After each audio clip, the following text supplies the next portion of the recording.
All right, it's our next stop on this post-Christmas beer tour, I guess is what you can call it, as I'm doing these reviews in late February now from this Christmas case that I got from a local beer distributor in Pennsylvania.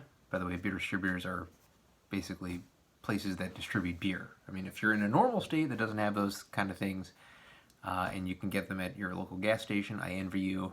We're trying to catch up. Pennsylvania's way behind the eight ball, but anyway, I digress.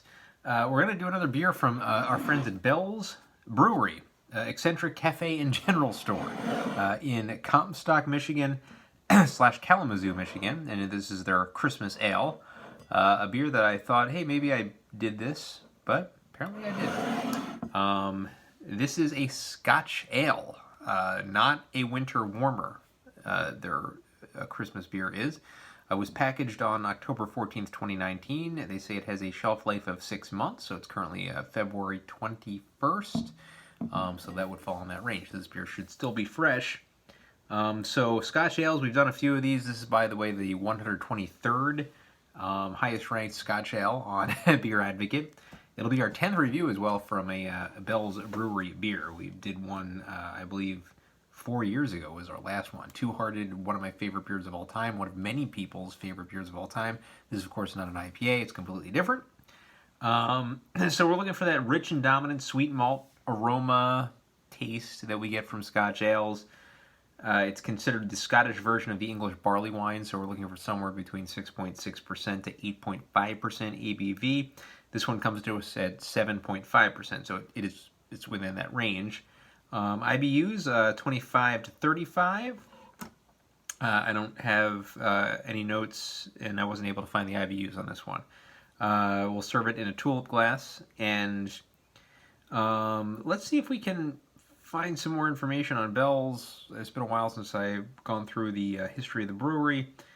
It's the largest independently owned brewery in Michigan, of course. I mean, what else is going to come close? Well, I guess I'm talking about Founders. They're Grand Rapids, so they would be up there as well. So Founders, I apologize for offending you there.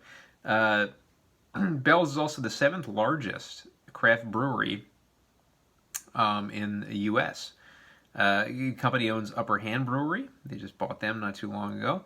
And the American Home Brewers Association rated Two Hearted Ale number 2, the number 2 beer from 2010 to 2016, and then number 1 from 2017 to 2019. It's a great beer, it really is. So as far as this beer goes, the traditional Scotch Ale is rich and malty with notes of caramel and a warm finish, certain to make any occasion festive or more bearable. Bearable? Okay, well, holidays, family, who knows. Enjoy with company of friends and family. 7.5% ABV. They have some recipes. That's what I love about Bell's website is they have recipes that you can use for their beer. I would not want to use a Bell's beer and the rest. I would rather drink Bell's beer. I mean, if it's a recipe that calls for Yingling here in PA where you can get a 6-pack for $5.99, fine, I'll use that as a recipe, but, not a craft brewer.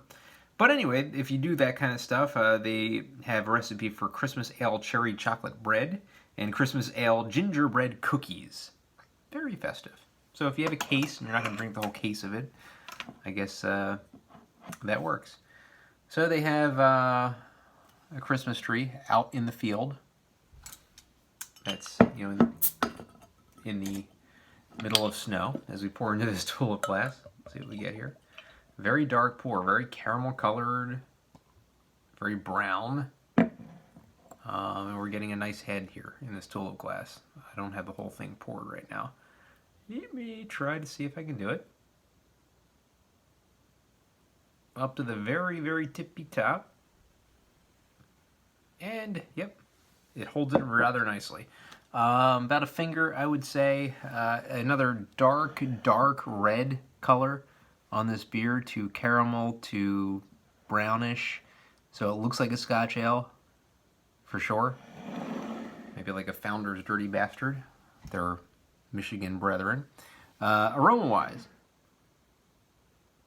got a little bit on my nose. It's getting a very just caramel, molasses, what you'd expect from a Scotch Ale, but I really don't get much of an aroma from this one. Very malty. A lot going on there. Chewy kind of look to it. So let's get a taste now.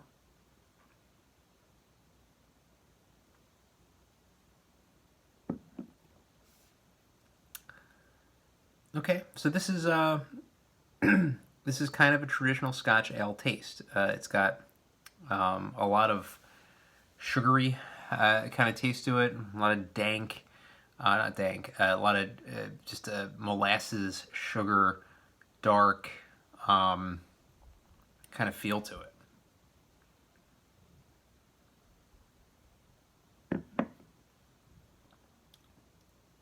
It's a decent taste. The thing is, it doesn't remind me of Christmas at all. This is a Scotch Ale for sure. It's just, why not just call it Bell's Scotch Ale? It really has no Christmas taste to it. It doesn't really have that Christmas gingery, you know. It'd be a winter ale if it did. It'd be a winter warmer, I guess, but it doesn't really have that taste to it. Just kind of a traditional Scotch Ale. So I'm going to think of it as Scotch Ale because it is advertised as one, and it does taste like one. And I think it's a decent one. I'm going to go ahead and give Bell's Christmas Ale a 7.5 out of 10. I don't think there's anything to write home about. Not a Christmas kind of style beer to me. A decent Scotch Ale and decent look. Aroma not quite present. The taste is very sugary, very molasses-like, which is what you want from a Scotch Ale. Scotch Ales to me are very, very heavy, and I tend to get in moods with Scotch Ales where like I'll be like, oh, I'm craving a Scotch Ale right now. And I'll have like a couple of them, and I don't want any more of them for months and months at a time. They're very, it's weird to say. It's like, because I don't not like them. I do like them, but I like them at certain times and not in a large quantity. So this one, good representation of the style, just I wouldn't have slapped the Christmas Ale on this one. So 7.5 out of 10 for Bell's Christmas Ale.